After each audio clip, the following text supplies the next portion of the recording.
اعوذ باللہ من الشیطان الرجیم بسم اللہ الرحمن الرحیم السلام علیکم رحمۃ اللہ وبرکاتہ۔ آج ہم سورہ فجر کا ترجمہ، تفسیر اور خلاصہ بیان کریں گے۔ سورہ فجر میں اللہ تعالیٰ نے 5 چیزوں کی قسم کے ساتھ بیان فرمایا ہے کہ اس دنیا میں جو کچھ تم کر رہے ہو اس پر جزا و سزا لازم ہے، یقینی ہے۔ تمہارا رب تمہارے سب اعمال کی نگرانی کر رہا ہے۔ ارشاد ربانی ہے، والفجر، قسم ہے فجر کی، ولیالٍ عشر، اور 10 راتوں کی، والشفع وتر، جفت اور طاق کی، واللیل اذا یسر، اس رات کی جب رات کو چلے، حل فی ذالک لقسم لذی الحجر، ہے ان چیزوں کی قسم پوری عقل مند والوں کے واسطے۔ یعنی کہ قسم فجر کی، یعنی کہ پہلی قسم فجر کی، صبح صادق کے وقت کی قسم۔ ہر روز صبح عالم میں ایک انقلاب عظیم لاتی ہے، حق تعالیٰ کی قدرت کاملہ کی طرف رہنمائی کرتی ہے۔ اور 10 راتوں سے مراد ذی الحج کی 10 راتیں، وہ نہایت افضل اور فضیلت والی ہیں۔ جفت اور طاق راتوں سے مراد رمضان مبارک کے آخری عشرے کی راتیں ہیں، جو فضیلتیں، برکتیں، خیر اور مبارک راتیں ہیں، ان کی قسم۔ اور رات جب کہ وہ چلنے لگے، مطلب رات گزرنے لگے۔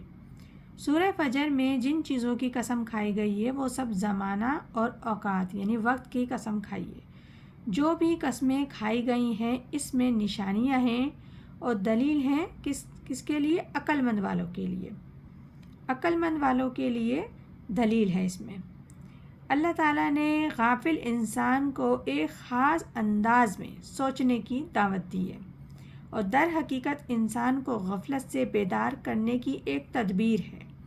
مطلب اللہ تعالیٰ کی شان عظمت پر اور اس کے قسم کھا کر ایک بیان کرنے پر، اور خود ان چیزوں کی عظمت پر جن کی قسم کھائی گئی ہے ان پہ تھوڑا سا غور کرے تو اس کا یقین ہو جانا ثابت ہو جائے گا کہ انسان کے ہر عمل کا حساب ہونا ہے، اس پر جزا و سزا ہونا، اس میں کوئی شک و شبہ نہیں۔ وہ یہ شک و شبہ سے بالاتر ہے، یقینی طور پر کہ یہ چیز ہونی ہے۔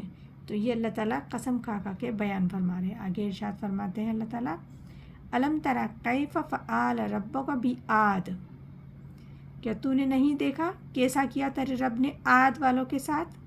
ارم ذات العماد، اور جو ارم میں تھے، بڑے بڑے ستون والوں میں، التی لم یخلق مثلہ فی البلاد،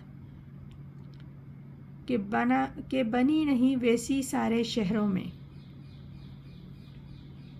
یعنی کہ اس آیت مبارک میں اللہ تعالیٰ نے قسم کھا کر بیان فرمایا ہے، یعنی کہ جتنی بھی قسم اللہ تعالیٰ نے کھائی ہیں وہ اس آیت کے لیے کھائی ہیں، اور وہی مضمون ہے، اس آیت میں مضمون ہے وہ جن کے لیے قسم کھائی گئی ہیں، کہ قوم عاد کے ساتھ کس طرح ان کو سلوک کیا، کہ کیا حشر کیا قوم عاد کا ان کی نافرمانی اور سرکشی کے سبب، اور کس طرح ان کو ہلاک کر دیا تیرے رب نے، وہ جو ارم میں ستون والے تھے۔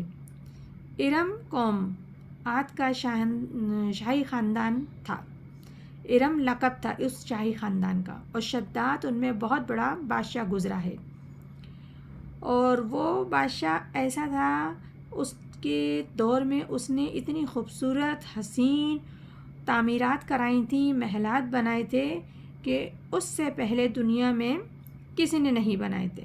مضبوط، بہت نایاب اور شاہکار تعمیرات کی تھیں۔ ایک جنت بنا دی تھی اس نے دنیا میں، اس میں ہر قسم کا ساز و سامان اس قدر میسر تھا کہ شداد کی جنت بھی مشہور ہے۔ اسی لیے شداد کی جنت بھی مشہور ہے، اور اس کی کھنڈرات ملے ہیں کچھ عرصہ پہلے۔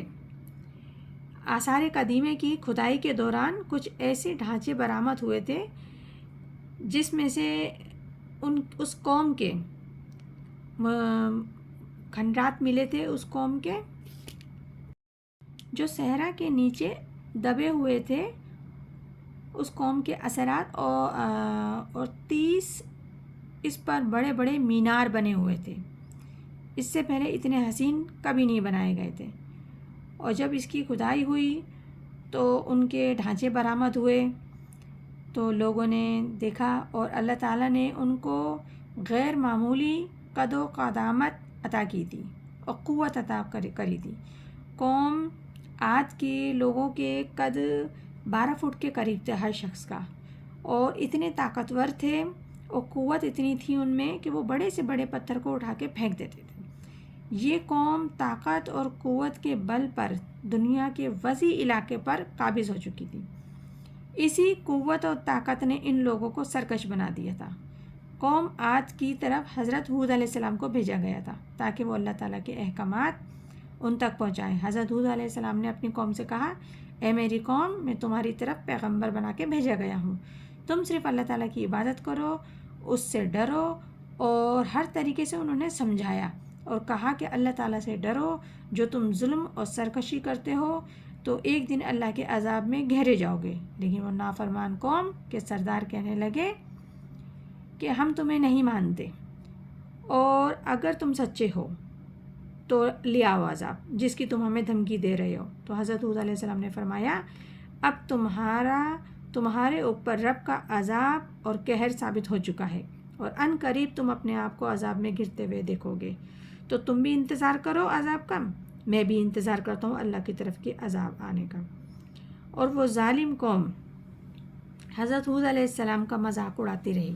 پھر اللہ تعالیٰ کا عذاب ایک آندھی کی شکل میں ان پہ نازل ہوا اور ان کو تہس نہس کر دیا، سوائے ہود علیہ السلام کے اور وہ لوگ جو ہود علیہ السلام پر ایمان لائے تھے.